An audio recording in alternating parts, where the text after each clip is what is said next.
Assalamualaikum warahmatullahi wabarakatuh.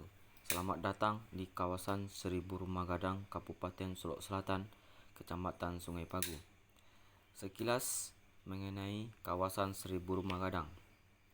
Kawasan Seribu Rumah Gadang sebuah predikat yang diberikan oleh Putri Proklamator Bung Hatta, Ibu Mautia Hatta, sebagai rasa kagum karena masih banyak dan terjaganya rumah-rumah gadang di kawasan ini.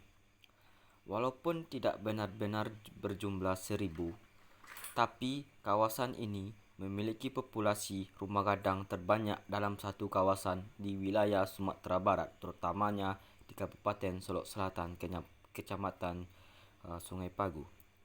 Kawasan Seribu Rumah Gadang berlokasi di Nagari Koto Baru, Kabupaten Solok Selatan, Kecamatan Sungai Pagu, Provinsi Sumatera Barat. Berjarak kurang lebih 150 km dari Kota Padang dengan lama perjalanan kurang lebih 4 jam. Kawasan ini merupakan wujud dari perkampungan masyarakat Minangkabau masa lampau dengan ratusan rumah adat Minangkabau atau rumah gadang berjejer di sepanjang jalan perkampungan ini. Sebagian besar rumah gadangnya kondisinya masih terawat baik. Baiklah, di sini saya akan menjelaskan beberapa rumah gadang di kawasan Seribu Rumah Gadang. Yang pertama, Rumah Gadang Gajah Maharam. Disebut Rumah Gadang Gajah Maharam karena bentuknya menyerupai gajah mengaram. Rumah ini merupakan rumah bekas Engku Lare yang dulu dipakai sebagai tempat tinggal dan acara adat. Rumah Gadang Gajah Maharam memiliki ukuran panjang 16,5 meter dengan lebar 7,6 meter. Rumah ini terbuat dari bahan kayu. Atapnya terbuat dari seng. Orientasi rumah menghadap ke arah utara. Rumah gadang ini berdiri pada tahun 1794 yang dipimpin oleh Rapun Datuk Lelo Panjang yang membawahi suku kaum Melayu. Di rumah gadang ini terdapat 2 pintu masuk dan terdiri dari 9 ruang dan memiliki 2 anjung. Konon menurut ceritanya, rumah gadang ini memiliki angguang atau gong. Apabila ada alik elok atau alik buruk, angguang ini akan mengeluarkan suara yang bunyinya terdengar sampai ke negari Pasiatalang. Akan tetapi, masyarakat di sekitar rumah gadang ini tidak mendengarkan apa-apa. Angguang ini tidak dapat terlihat secara kasat mata. Yang memelihara rumah gadang ini adalah generasi kelima yang dipimpin oleh Datuk Aswar Datuk Lelo Panjang. Selanjutnya, Rumah Gadang Datuk Rajo Amni Mula. Rumah gadang ini berdiri pada tahun 1929.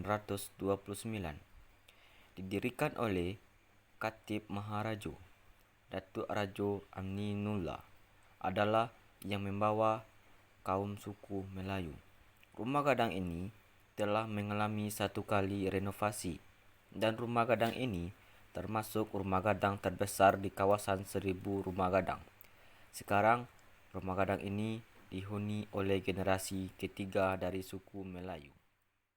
Selanjutnya, Rumah Gadang Datuk Ratu. Rumah gadang ini didirikan pada tahun 1827 yang dipimpin oleh Bangok. Ia membawahi suku kaum Tigolare.